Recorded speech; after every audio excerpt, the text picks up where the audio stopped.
खुदा बाप और बेटे और उल कुदस के नाम से आमीन। मसीह में आप सब की सलामती हो। बहार कॉलोनी कोट लखपत लाहौर से मैं एंड्रू इसाक आपके हुजूर रोज़मर्रा की तलावतें लेकर हाजिर होता हूँ। तो मेरे अजीज़ों, आइए हम भरपूर ईमान के साथ आज की तलावतें सुनते हैं। क्या मुझे मरना ही है हालांकि मैं बेगुनाह हूँ। हमारे लिए आज की पहली तलावत दानियाल नबी का सहीफ़ा उसका 13वां बाब 41वीं आयत से लेकर 62वीं आयत तक। लेकिन इसने हमें बताने से इनकार कर दिया, इस बात के हम गवाह हैं। बस मजमा ने उनकी बात का एतबार कर लिया, इसलिए कि वो बुज़ुर्ग और कौम पर काजी थे। बस उन्होंने उस पर मौत का फतवा दे दिया। तब सोसन बुलंद आवाज़ से चिल्लाने लगी और कहा कि ए अज़ली खुदा, तू जो पोशीदा बातों से वाकिफ़ है और वाक़े होने से पेशतर ही सब कुछ जानता है, तू जानता है कि इन्होंने मेरे खिलाफ झूठी गवाही दी है। देख, मुझे मौत के हवाले कर दिया गया है, हालांकि मैंने ऐसी कोई बात नहीं की जिसका इन्होंने मुझ पर बहतान बांधा है। और खुदावंद ने उसकी सुन ली। चुनांचे जब वो उसे मार डालने के लिए ले जा रहे थे तो खुदावंद ने दानियाल नाम एक कम सिन जवान की मुकद्दस रूह को आगाह कर दिया, और ये बुलंद आवाज़ से पुकारने लगा कि मैं इस औरत के खून से पाक हूँ। सब लोगों ने उसकी तरफ तवज्जो की और पूछा कि ये क्या बात है जो तूने कही है। उसने उनके दरमियान खड़ा होकर कहा, ए बनी इसराइल, क्या तुम ऐसे ही कम अकल हो कि तुमने इस अमर की तफ्तीश और तहकीकात के बगैर ही इसराइल की एक बेटी पर फतवा दे दिया है।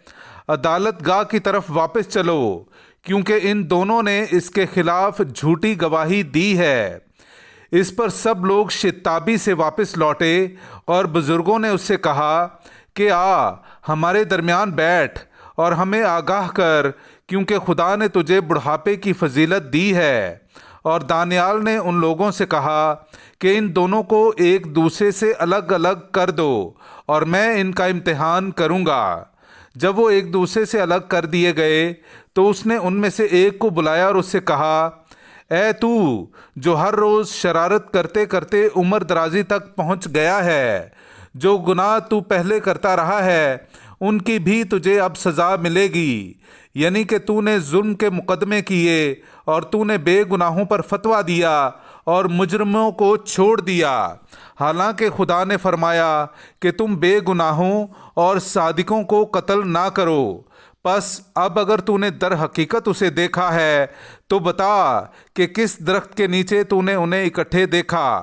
उसने कहा कि मस्तगी के दरख्त के नीचे। इस पर दानियाल ने कहा कि तूने अपने ही सर के खिलाफ खूब झूठ बोला है, क्योंकि देख, खुदा के फरिश्ते ने खुदा से हुक्म पाया है कि तुझे 2 हिस्सों में काट डाले।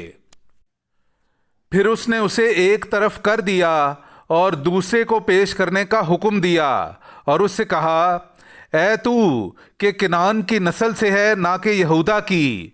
हुस्न ने तुझे धोखा दिया है और शहवत ने तेरे दिल को शरारत के हवाले कर दिया है।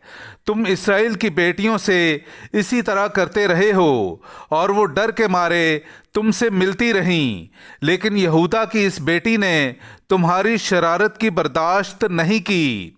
बस अब मुझे बता कि किस दरख्त के नीचे तूने इन्हें इकट्ठे पाया। उसने कहा कि बलूत के नीचे। दानियाल ने उससे कहा कि तूने भी अपने ही सर के खिलाफ खूब झूठ बोला है, क्योंकि खुदा का फरिश्ता तलवार लिए हुए आमादा है कि तुझे 2 हिस्सों में काट डाले और तुम दोनों को हलाक कर दे। इस पर तमाम मजमा बुलंद आवाज़ से नारे मारने लगा और उन्होंने खुदा को मुबारक कहा जो अपने भरोसा रखने वालों को बचा लेता है। और वो उन दोनों बुजुर्गों की मुखालफत में खड़े हो गए, क्योंकि दानियाल ने उन्हीं के मुंह से साबित कर दिया कि उन्होंने झूठी गवाही दी है, और उनसे वही किया गया जो वो बदनीयती से अपने हमसाये से करने लगे थे, और वो मूसा की शरीयत के मुताबिक कत्ल कर दिए गए, और यूं उस रोज़ बेगुनाह खून बच गया।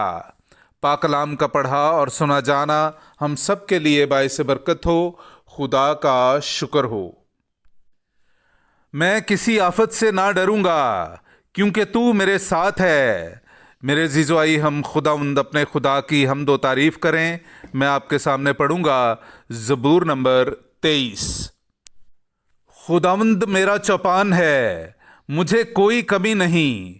وہ مجھے ہری ہری چراگاہوں میں بٹھاتا ہے، وہ مجھے راحت کی ندیوں کے پاس لے جاتا ہے۔ وہ میری جان کو بحال کرتا ہے، وہ مجھے اپنے نام کی خاطر سیدھی راہوں پر لے چلتا ہے۔ اگرچہ میں تاریکی کی وادی میں گزروں، میں کسی آفت سے نہ ڈروں گا کیونکہ تو میرے ساتھ ہے۔ تیرا عصا اور تیری لاٹھی یہ میری تسلی کا باعث ہیں۔ تو میرے مخالفوں کے روبرو میرے آگے دسترخوان بچھاتا ہے۔ تو میرے سر کو تیل سے ملتا ہے، میرا جام لبریز ہوتا ہے۔ میری زندگی کے تمام ایام میں بھلائی اور کرم میرے ساتھ ہوں گے، اور زمانوں کی درازی تک میں خداوند کے گھر میں رہوں گا۔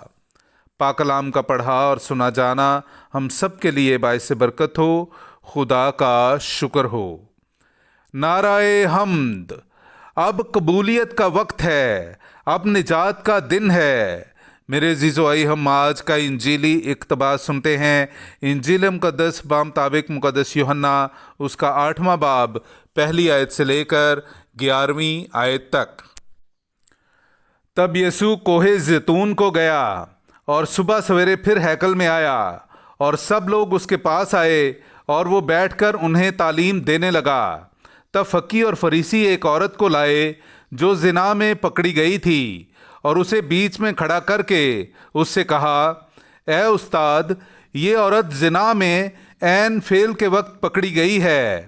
موسیٰ نے تو شریعت میں ہمیں حکم دیا ہے کہ ایسیوں کو سنگسار کریں، پس تو کیا کہتا ہے؟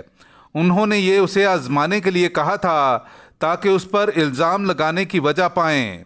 مگر یسوع جھک کر انگلی سے زمین پر لکھنے لگا، اور جب وہ اس سے سوال کرتے ہی رہے تو اس نے سیدھے ہو کر ان سے کہا کہ جو تم میں بے گناہ ہو وہی پہلے اس کے پتھر مارے، اور پھر جھک کر زمین پر لکھنے لگا۔ اور وہ یہ سن کر بزرگوں سے لے کر ایک ایک کر کے چلے گئے، اور یسوع اکیلا رہ گیا اور عورت بیچ میں کھڑی رہی۔ تب یسوع نے سیدھے ہو کر اس سے کہا، بی بی وہ کہاں گئے ہیں؟ کیا کسی نے فتویٰ نہیں لگایا؟ اس نے کہا کہ اے خداوند، کسی نے نہیں۔ اور یسوع نے کہا کہ میں بھی تجھ پر فتویٰ نہیں لگاتا، چلی جا، پھر گناہ نہ کرنا۔ پاک کلام کا پڑھا اور سنا جانا ہم سب کے لیے باعث برکت ہو۔ خدا کا شکر ہو۔